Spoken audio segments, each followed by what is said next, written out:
Hey, live. Yeah, here I am. Checking out the picture. Yeah, I look okay. It's really kind of gloomy here in the apartment today because it's really gloomy outside. It has been raining here off and on since about noon yesterday.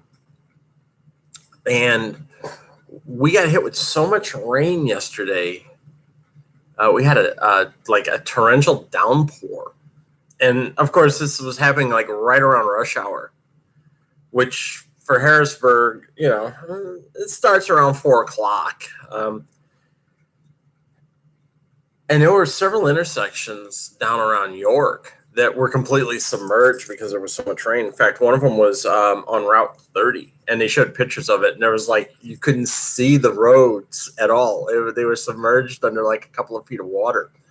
So it was pretty nasty. And, some of the roads just came to a freaking standstill because, again, it happened at rush hour. And the only thing probably that was good about it was since it was the start of the Labor Day weekend yesterday, and I know this from when I used to work in state, a lot of people take Friday off. So they get a 4-day weekend, go figure. And that's what happened. If it had been like the normal rush hour, oh man, this whole area would have been screwed. It would have been really kind of horrible. What can I tell you? Yeah. So yeah, crazy week, especially for me. Of course, I should point out first, I'm in my cami and leggings today. It's the weekend. I'm not going out today. I'm just going to sit in and watch Netflix. I'm going to binge The Forest, which I had my friend Rachel Simbakis, the other half of The Snarking Dead, watch it, and she highly recommended it. So I'm going to finish it up today. I started episode 1 last night and kind of started dozing through it because I was tired. So I'll finish that up today because what the hell else have I got to do today? Tomorrow from 2 to 6, I'm going to be out cleaning up the roller rink. They're resurfacing the roller rink this weekend.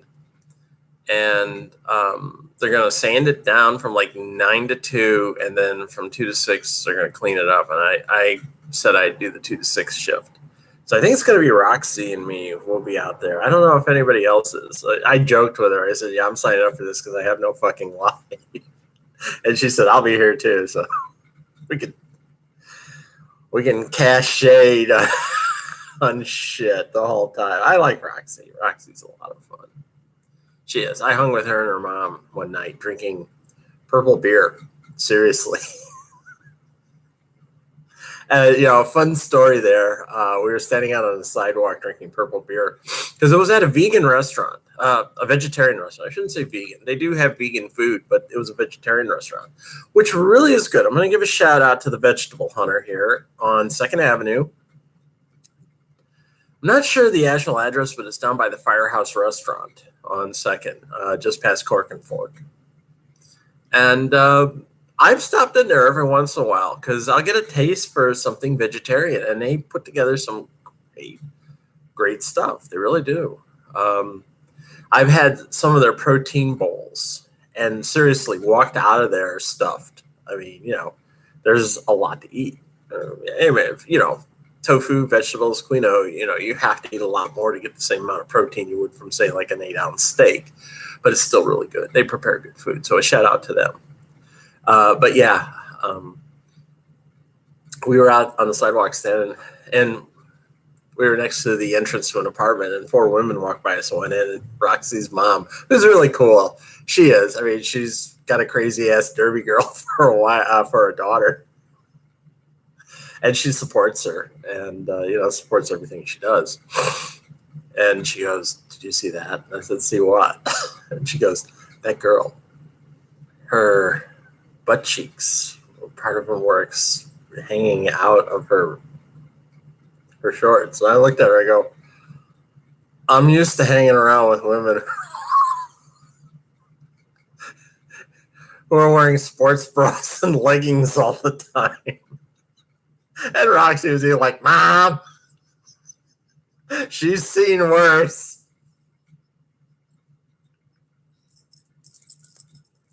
Yeah, it is true. It's like after a while,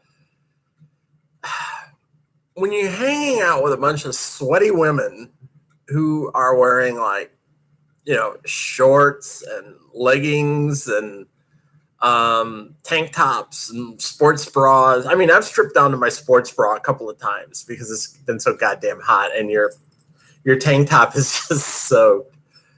And after that, you're just sort of like, and you're hitting each other. You're holding on to each other, you're hitting each other, stuff like that. And after a while, it's like, oh, her skirt's too short. I didn't notice.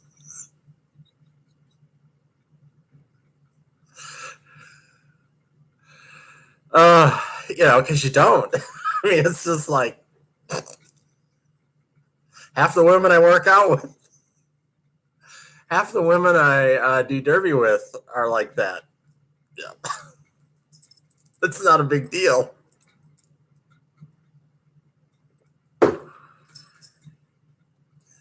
Yeah. So, kind of crazy busy for me. I'll talk about my derby stuff because something interesting actually happened. We had a bout review on Monday, and we had light practice on Wednesday because we played last Saturday, and we did not win. First loss in 3 bouts. But it was a good win. I mean, it was a good loss in the sense that we beat the point spread, I guess you could call it. Technically speaking, we were supposed to lose by like a considerable amount. For every point we would score, they were supposed to score like 2.67. You can figure out these stats because there's places on the internet where you can actually go and figure out stats for Derby. And I'd been doing it too. And we actually beat it by, we held them to 1.97 points per point we scored. So it was, in terms of ranking for us, it helped. Yeah. And then you add in, Roxy's more, I'm going to have her teach me how to do that, how to add in like your margin of error and stuff like that and see how that works. Because both of us were kind of like geeks. She said, I'm glad somebody else is up. Sunday morning, I was like talking, and she's like, I'm glad somebody else is up figuring out this shit too. And I was like, this is what I do. I do this. I love doing this stuff. Statistics and everything else. But so Wednesday practice, we played on a rough concrete floor. It was essentially the kind of floor you would find in your garage. That's what we played on. And of course, the team that we were playing, they're used to playing on that floor. They know, what it's going to do to your gear. Boy, people tore up their kneecaps. By the kneecaps, I mean the caps on your knee pad. Not your actual knee. Well, I'll get to that. Yeah, they tore up the knee pad caps. They tore up their toe stops. A couple of people just like completely ripped their toe stops apart, And everyone was complaining about their knees hurting, having bruises from where they went down, and the pads were actually digging into their skin and stuff like that. And so we had people who had, sore knees, sore ankles, sore shoulders, everything else. They went down and it tore shit up. So Wednesday night we had an easy practice. We actually did easy hitting so we could get the freshies acclimated to what it's like to have to take a hit. But the best part was I was working with Rockabilly and Tenacious T. Yeah. And I was also working with my friend Summer. But she got pulled away and they brought Zombie over. So I'm dealing with 3 certified skaters. And before they brought Zombie over, Roxy was talking to Billy and T, and she said, I'm taking Summer somewhere else. And she points at me and she goes, we need to get her certified. You hit her. You guys start hitting her and just keep hitting her. Get on the track and hit her. Make her hit you. And then when we're done, you tell me how she did. I was kind of like, whoa, seriously, she's pushing, it's like, it's time for you to be certified, bitch. Let's get you certified. So, yeah, the push is on. And we've got a hell of a lot of people. She even mentioned, she said, we can only have 15 people on the roster. You'll notice there are more than 15 people here tonight. So this is when it starts where you're going to have to start fighting to get a spot on the roster. And I had already told our president, we talked about it one night, and I told her my expectations of stuff. And I said, she said, you realize, we're only going to be able to have, she said at that time, she said 14 people. And I said, well, we can do 15. And she says, I don't know if we'll ever do 15, but she says, we'll have 14 people on the roster. And I said, well, that just means I'm going to have to show you I deserve a spot on that roster. And she was like, that's the kind of attitude you need. That's the attitude you have to have. I said, if I don't get on, I don't get on. If we get enough people, eventually, I think next year we may end up actually adding a B team again. For a while, we had a B team. We had the Nuclear Knockouts, which is the A team. And then we had the Fallout Femmes, which was the B team. And we may get the B team going again. I would want to play on the A team. I'm going to bust butt to get on the A team. But I wouldn't mind being on the B team too. I can play both ends. What the hell? Do my best, play both ends. We'll see. But that's actually part of the talk is if we can get enough people by the end of the year, and we have 2 more recruitment nights, and one is actually coming up in a week and a half.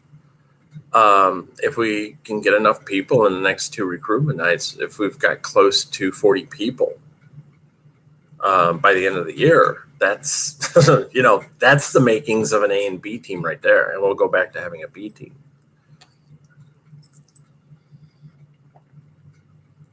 So it was like I was telling Ariel, who I ended up taking back and forth to work on Thursday and Friday because her brakes fell off her car Wednesday night coming home from practice. Just as she was like pulling up, and her the brake pads in the rear wheels fell off, and she couldn't, she wasn't fortunately going very fast. So she managed to stop. But I told her, I said, if you need a ride, just let me know. And I drove her back and forth to work for Thursday and Friday.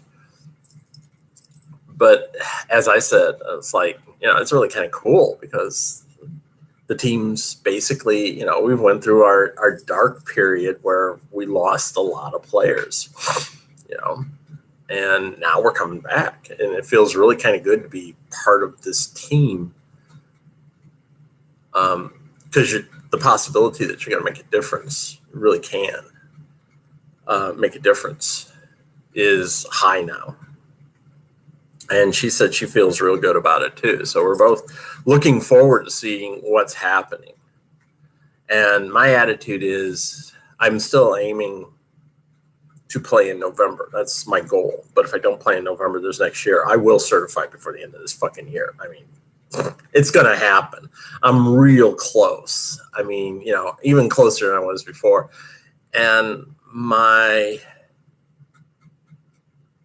feeling is I'm working harder and pushing harder to get to the goal, whereas before I wasn't. I mean, back in the early days before I went to the unit, I just expected it to kind of come to me, and it wasn't, and that was because I just wasn't pushing for it. I even told Fox, who is one of my teammates, she had made a comment to me back before I went away. She said, maybe you just don't want this enough. And I pulled her aside one night at practice, and I said, you remember when you told me I didn't want it enough? And she says, yeah. I said, you were right. And I said, I shouldn't have jumped on your shit about it. My mind was so messed up. I just expected it to happen. I said, I did not want it enough. Now I want it. And she goes, well, okay, thank you. I'm glad I could help, I said, yeah, I felt like I needed to tell you, you were right. And thanks for that. I needed that little kick in the ass push. So my attitude is, I've got a new set of wheels coming, some faster wheels. I'm only a second off on my time per lap to get that 27.5. And now that Roxy was like, we got to get her certified, I have a feeling it's going to be like, just get out there, push her ass, chase her ass around the track, make her go faster. Yeah, they're not going to be satisfied until I'm there. So, and the other thing I've been doing, I've actually helped out 3 skaters this week.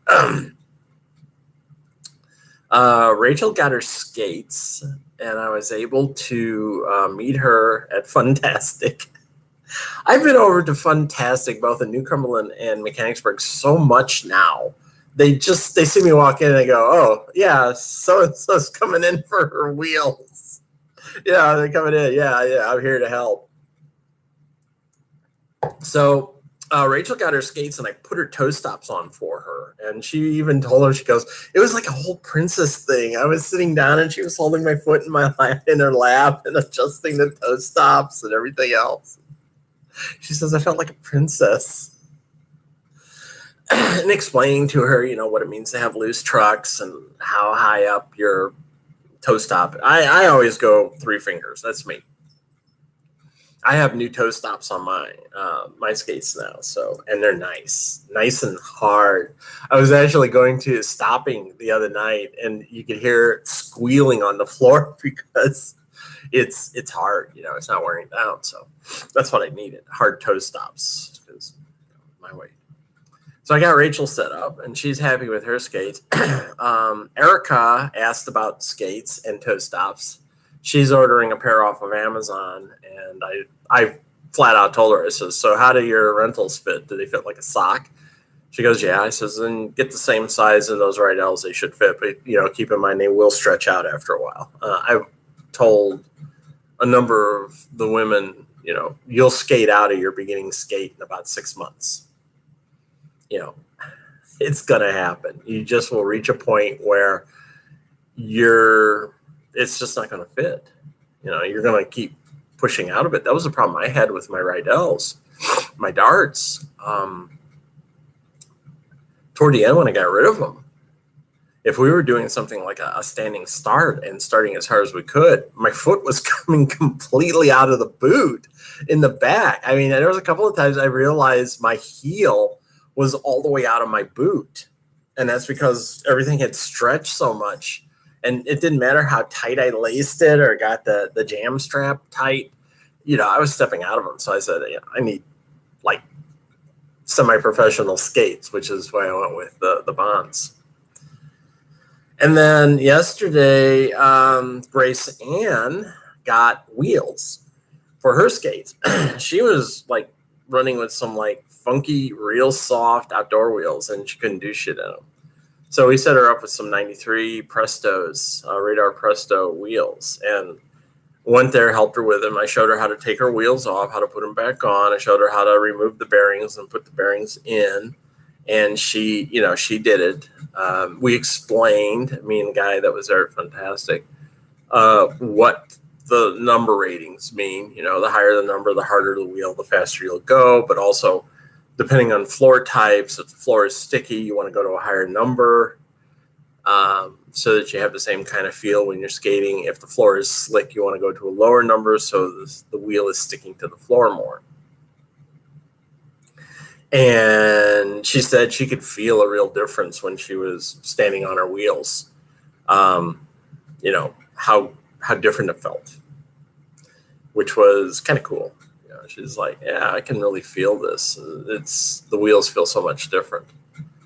And may have actually picked out her skater name for her, because I was asking her what her derby name was. I actually told her what mine was.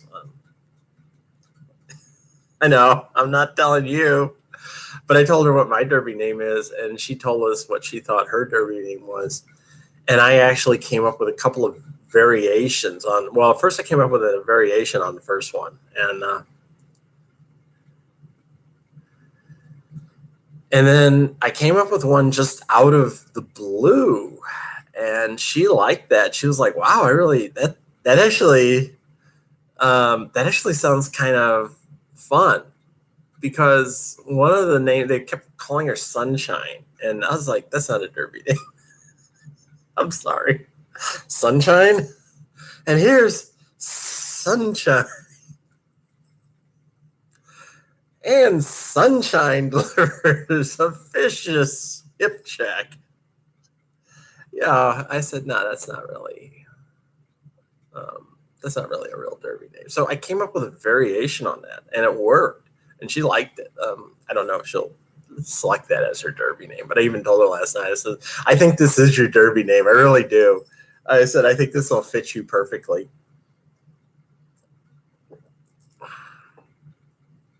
And, she thanked me. She said, you really, it's nice being mentored and helped. And I said, when I started, it was like, okay, Google, help me out here. I did a lot of reading, a lot of research. I did. I didn't know what to do. People were saying, get skates. Okay. And then after that, I was just like, what do I do? I don't know anything about wheels. I don't know anything about toe stops. And that was what I told Ariel. I said, when I came in, it was just kind of like Google was your friend. And she said, yeah, I had to do a lot of Googling too. I said, it's going to be really helpful if we can pass this on to the freshies and then have them pass it on when they certify, because they're going to be some freshies buddy one of these days. And, pass that along and tell them keep paying it forward because that'll help the team. And that's what I've been trying to do. She even said, she was like, you've been taking a lot of freshies under your wing, and I really appreciate that to help them out. It's like, if I don't have anything else to do except sit around and binge Netflix. Yeah, it gives me something to do. And I like helping them out. We got we've got a core group of like 5 freshies. So we had 6. I think one of them, Candy, she's about ready to certify. I think all she has to do is take the test, and she'll probably pass that. She got her 27.5 like right on the nose. She was hitting the line as they called out 5 minutes. So she basically got it. It's like they say, it doesn't matter if you get it in your 27.5 time is 5 minutes. You got it. It's 5 minutes or less. Yeah. She got it right at 5 minutes, so she made it. So I'm like the lone holdout here. Gotta do it. Just get out there. Speed has always been a problem, but I'm picking up. One of the things we did was we had people who knew they were slow got on the very inside line. People who knew they were certified, Roxy said, all you certified players, you get on the outside line. And for those of you that don't know where you're supposed to be, you get in the middle. And she said, after a couple laps, we're going to skate 5 laps. And after a lap, you should know which line you deserve to belong in. And I actually went to the outside line. And I couldn't keep up with the couple of the vets in front of me, although they weren't pulling away from me, but I couldn't catch them. And I had a couple of certified skaters right behind me. And one of them was Zombie. And I asked her later, I said, could you have passed me? I said, I'm really curious. Could you have passed me? And she said, I probably could have, but it really would have taken too long to get around you. She said, I probably could have gotten around you, but it would have taken time. And I did. That's why I didn't do it. So I was like, okay, because if it's going to take you time to get all the way around me, that means I'm pretty much pacing you. It was fun, yeah. I got on the outside line and just like pump, pump, pump, pump, pump. And part of my problem was I coasted around the outside line. If I'd been doing my crossovers like I'm supposed to, I probably wouldn't have had any problems keeping up. So yeah, I'm feeling pretty good now. It's like I'm getting my speed to the point where I can keep up with some of the vets, and that's a good feeling. So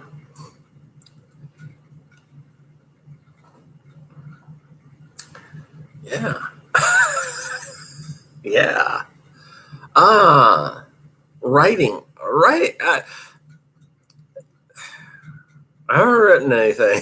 In fact, I went about a day and a half for a while with internet problems. My router burned out on Sunday night. Yeah, go figure. The internet router burned out, so I had to screw around with Comcast for like almost all of Monday, and even like Tuesday, I was having some issues. I figured out what was wrong. I troubleshooted it myself, but no, I didn't write anything. In fact, I'm behind on a recap. I need to do that this week. Probably do it tomorrow. Probably won't do it tomorrow. Probably when I write them, I'll probably write it on Monday. I don't know. God, I don't want to get behind again. So maybe I'll do it today. Maybe I'll do it tonight. I don't know. I need to do it. It's just like the episode I watched was just like so blatantly bland that I was like, it's not even that interesting. It really wasn't. It was really kind of a letdown. So, yeah. And I think there's an episode tomorrow night. We'll find out. I'll have to check my schedule to see if there's an episode tomorrow night. So, but it's weird. I've been doing a lot of, again, analyzing and thinking. And a lot of it is I spend time delving into how Annie and Carrie's life is going to be after they leave the school. And as I've said, I know their history because I've written it out for the most part. And it's not always going to be fun. It's not. I hate to say it, but those kids are. It's not going to be happily ever after for those two. There will be struggles, not with their relationship. I mean, these two will love each other until the end of time. Let's just put it that way. But life around them is not always going to be easy. And if you knew some of the things that I know about them and the shit they'll have to put up with when they're adults, it's like, oh my God, why are you torturing these people? It's because they chose a hard life, They did. They decided to be guardians. And we can look at Helena and kind of see what being a guardian is like. I mean, she's admitted, she's died twice. She admitted that to Carrie.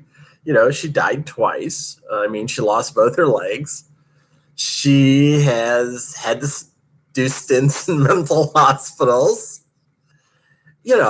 I mean, that's just the way it is. And she says, if you're a guardian, you're always going to have psychological counseling because you need it. You're going to need it. You're going to be involved in some heinous shit that after a while is really going to mess with your psyche. And, you'll always have access to counseling and psychiatric help, which right there should be a red flag. I mean, it is nice that the foundation and the guardians are making this always available to you. The fact that they have to make it available to you as part of the job should tell you that this is not an easy job. It's like you got to get your hands dirty. And unless you're a full sociopath, and unless you're a full sociopath, it's going to affect you. And this is the conundrum that the guardians and the foundation have, is they don't want sociopaths. They don't want people who are like not in touch with their emotions, just cold and heartless, and I'm willing to kill you for just staring at me wrong. I mean, they don't want those people because sociopaths are hard to control. Let's face it. Sociopaths don't believe the laws apply to them. They don't give a shit. So the Guardians don't really want sociopaths because, well,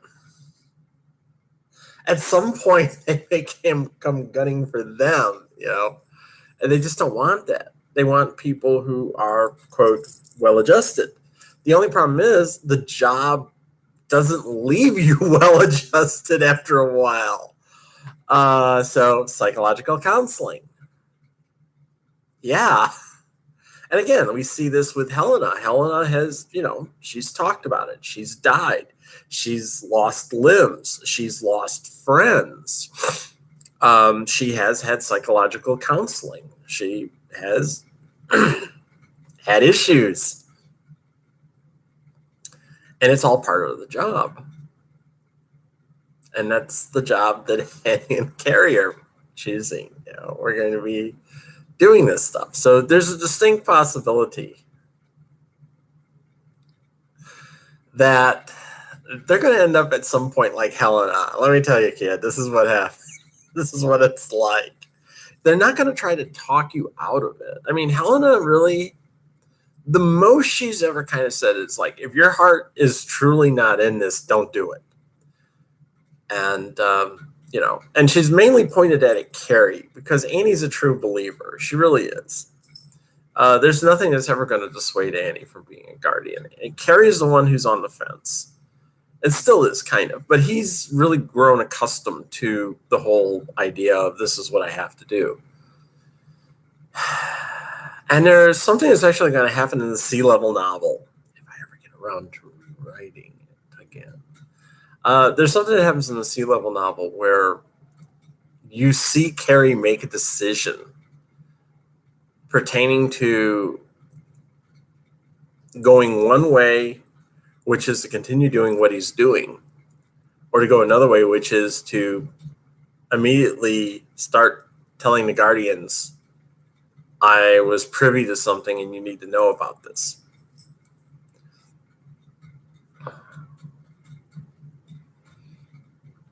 Yeah.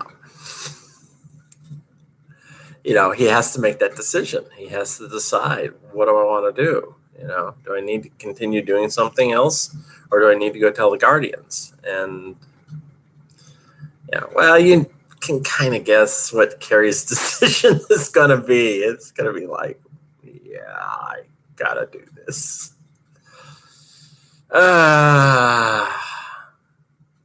got to love those kids, but they're in for hell. They really are.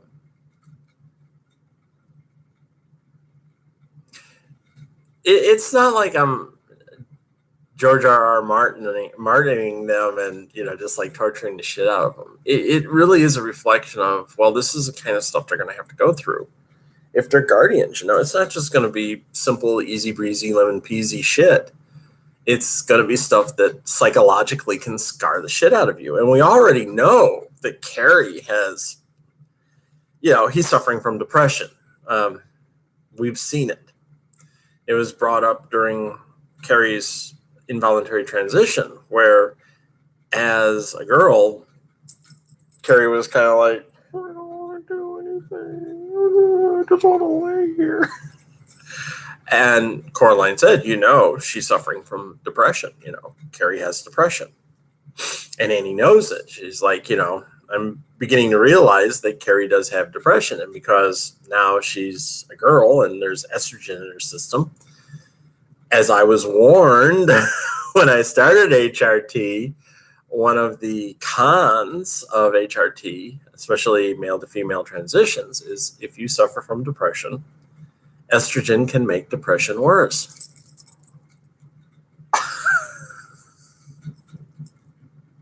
Really?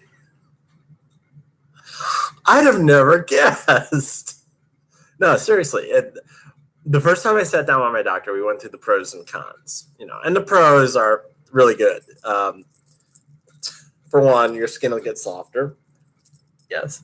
You'll lose body hair, except for your beard, which I still have to do a little shaving. You'll be less susceptible to heart attacks because the estrogen will actually help clean out your circulatory system a little bit. Plus, most importantly, boobs. Boobs.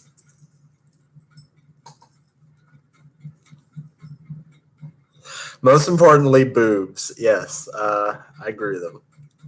I has boobs. Or as my doctor used to say, the girls. I want to check the girls. Your prostate shrinks, so you don't have to worry about prostate cancer. You go sterile. That's actually considered a pro. Some people consider it a con. To me, I consider it a pro. Yeah, you do go sterile. So even if I were able to do that, I couldn't have kids if I wanted to. It's all done. I'm 61 years old. The last thing I need in my life, is to have my own kids again. Which means eventually I'll probably hook up with a woman who has kids. It just seems to happen with me. But yeah, those are the pros. The cons is, you become susceptible to cold. I've done that. You can get breast cancer. I mean, your likelihood of getting breast cancer goes up considerably. We do know guys get breast cancer. It's something that they don't like to talk about. And it's something that should be discussed even more, is that men are susceptible to breast cancer under certain. And if breast cancer runs in your family and you start developing boobs, you can get breast cancer. It's like, great, I'm growing breasts. Now they're going to kill me. I think, and one of the other things was, even though your circulatory system is cleaning out, you're more susceptible to strokes because that shit that breaks loose in your arteries sometimes gets clogged up in your carotid, and you have a stroke, stuff like that. But she said, the worst one, and this is the one that usually affects a lot of trans women, is if you suffer from depression, and if you're transitioning who hasn't suffered from depression. But if you suffer from depression, estrogen can make it worse. Yeah. I mean, it was bad enough going through the mood swings. I don't have the mood swings like I used to. I mean, I still get them every once in a while. And I have found that I'm starting to cry a lot easier now over like a lot of things.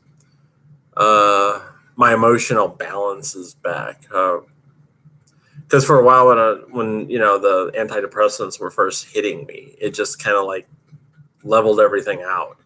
And I found that I wasn't crying at shit like I used to. And then all of a sudden it's like, now I'm getting better on it. Probably because, the antidepressants, I found a happy medium there. So yeah, that's one of the things that Carrie has to worry about when he transitions into is that since Carrie, we now know, is starting to suffer from depression. Can't imagine why, given his wonderful home life. But since he's starting to suffer from depression, she will have to be watched closely because the estrogen can make the depression worse. So, if she spends any amount of time as a girl, all of a sudden, mopey girl, we're going to have to deal with the fact that she's probably going to need a mild antidepressant to keep her from bottoming out. The truth is, at some point, Carrie's probably going to end up taking antidepressants on a regular basis, even though...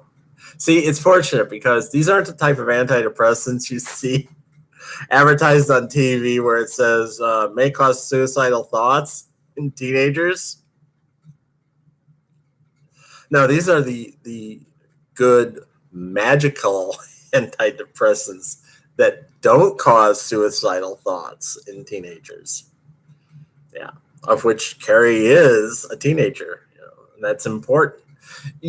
Coraline is not going to be giving kids antidepressants when one of the side effects is you're just going to make them want to kill themselves even more. She would just never see to that. So if she puts Carrie on a mild antidepressant, you can be guaranteed that it is magical. It is one of those magical antidepressants that is going to relieve the depression, but will not be putting thoughts of, maybe you should jump from the clock tower. Maybe you should just set yourself on fire. Maybe, using transformation magic, you should just stop your heart.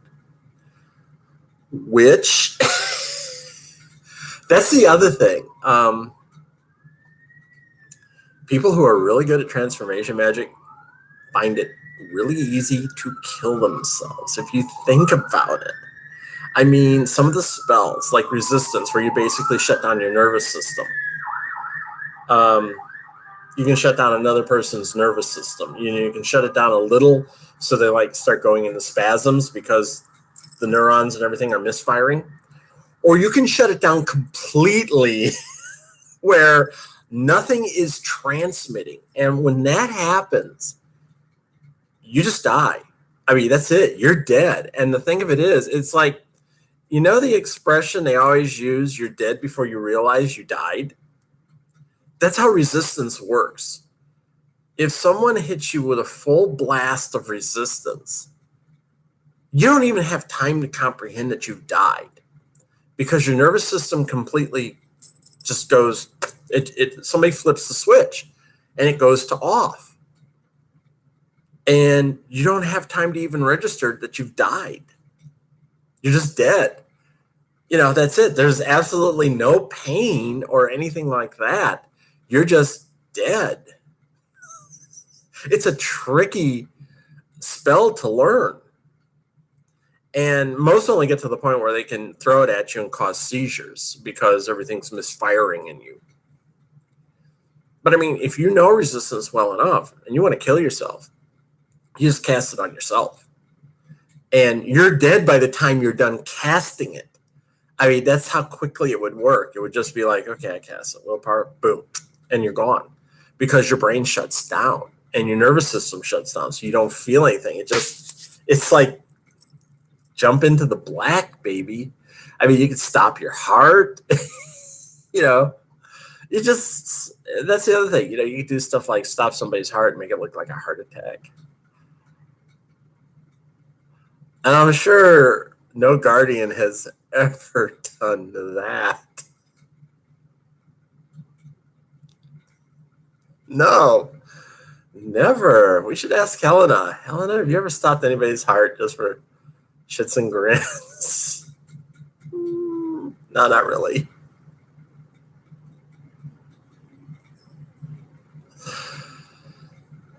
I'm not going to say that there are normals out there who have died of heart attacks that were caused by witches, but there's a distinct possibility that could happen because you have to realize there's probably normals out there who have worked with deconstructors. They may or may not know they're working with deconstructors.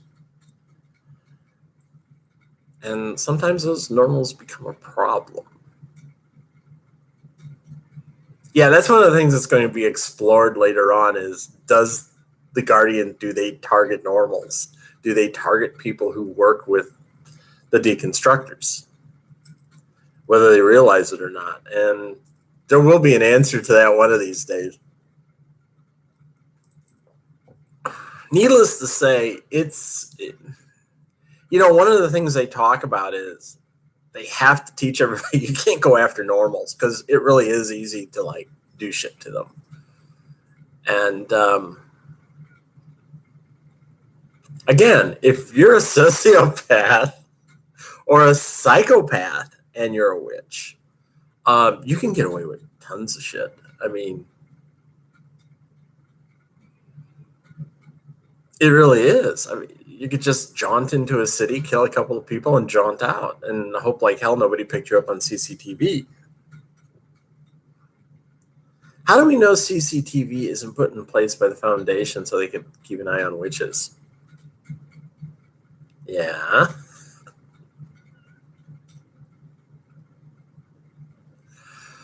Yeah, but we'll pass this off as it's a normal thing that the local police are using to keep track of shit.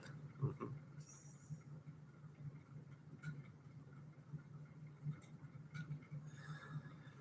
Like I said, the foundation is the Illuminati with magic.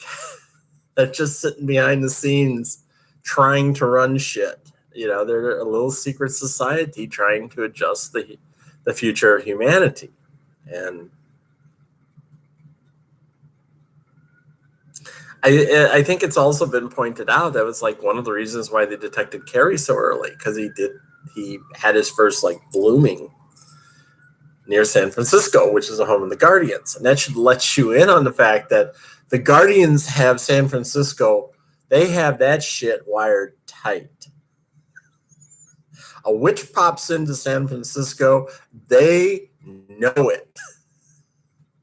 Because the thing you come up with is like, why don't the Guardians just pop into San Francisco and attack the building? I'm sure they know the headquarters out of which the Guardians were.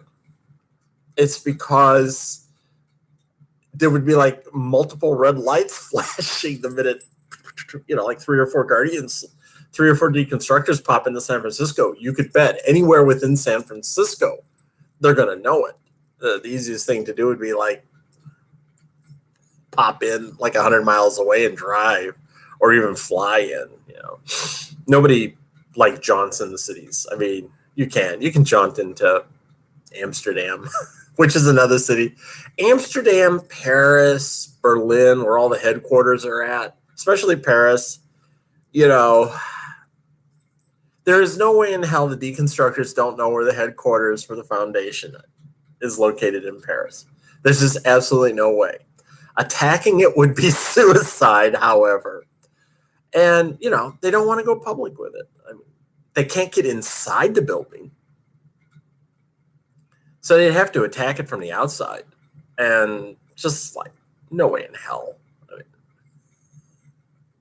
it's suicide. This would be the same thing with attacking the Guardian headquarters in Amsterdam. It's just a suicide mission. And it's not even a fun suicide mission, because you will probably die before you do anything worthwhile.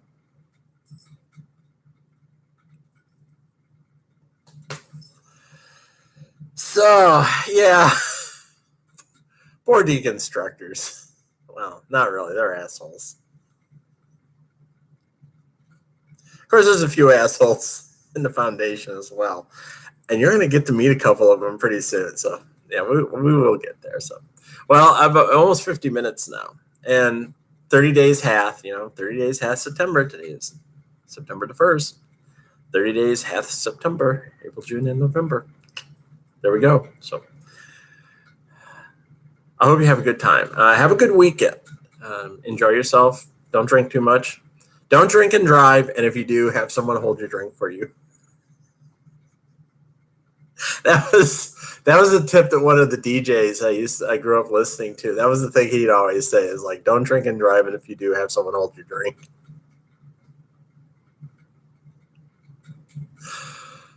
Yeah, it was 1970s and 1980s. They were a different time. Let me tell you. Okay, take care. I'll talk to you later. Bye.